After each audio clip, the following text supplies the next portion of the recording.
আসসালামু আলাইকুম, welcome to show food corner. তো তোমরা সবাই কেমন আছো? আশা করি সবাই ভালো আছো। তো তোমাদের মাঝে আজকে চলে এসেছি পিঠা রেসিপি নিয়ে। এটাকে আমাদের এখানে কাটা পিঠা বলে, কার বাসায় কি বলে সবাই অবশ্যই কমেন্টে বলে যেও। তো এই পিঠা তৈরির জন্য এখানে কড়াইতে দুধ নিয়েছি। দুধের ভেতর খেজুরের রস, নারকেল এবং আটা দিয়ে, চিনি দিয়ে, লবণ দিয়ে খুব ভালো মতো নেড়ে নেবো এটাকে। যতক্ষণ এটা একটা ঘনত্ব হয়ে আসছে, এরকম ঘন না হয়ে আসা পর্যন্ত এটাকে নেড়ে নেব। নেড়ে নেওয়ার পর এটাকে একটা ভালো বাটিতে বা প্লেটে ঢেলে নেব। ঢেলে নেওয়ার পর এখানে আমি তোমাকে দেখাচ্ছি কীভাবে পিঠাটা বানাবে। তো দেখতে পাচ্ছি এখানে আগে থেকে আটার পুর তৈরি করে রেখেছিলাম এবং সেটাকে রুটির মতন বেলে নিচ্ছে।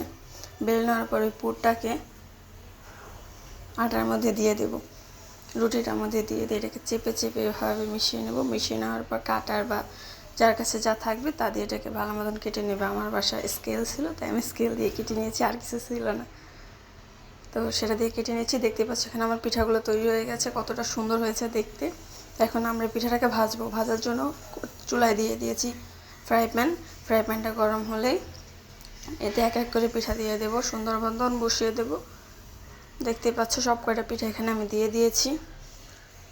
পিঠাটা দিয়ে দেওয়ার পরে এভাবে উল্টে পাল্টে ভেজে নেব। এটাকে পিঠাটা যখন ভাজবে তখন অবশ্যই হালকা আঁচে রাখবে চুলাটা এবং সুন্দরভাবে উল্টে পাল্টে ভেজে নেব। তো ভালো মতন উল্টে পাল্টে ভেজে নেওয়ার এই পর্যায়ে চলে আসলে বুঝতে হবে পিঠাটা হয়ে এসেছে। তো যখন দেখবেন এরকম লাল একটু ব্রাউন কালার হয়ে আসছে, মানে এরকম দেখতে পাচ্ছেন স্ক্রিনে, এরকম হয়ে আসলে বুঝতে হবে পিঠাটা তৈরি। তো এই পর্যায়ে পিঠাটা নামিয়ে নেব। তো পরিবেশন করার পর দেখতে পাচ্ছেন পিঠাটা দেখতে কতটি লোভনীয় লাগছে।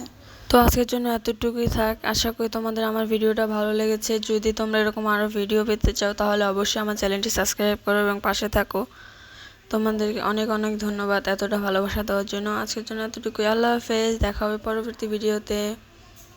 তোমরা দেখতেই পাচ্ছ পিঠাটার ভেতরে দেখতে কতটা সুন্দর হয়েছে, একদম নরম এবং মিষ্টি। পিঠাটা সত্যি অসাধারণ। তোমরা অবশ্যই বাসায় ট্রাই করো।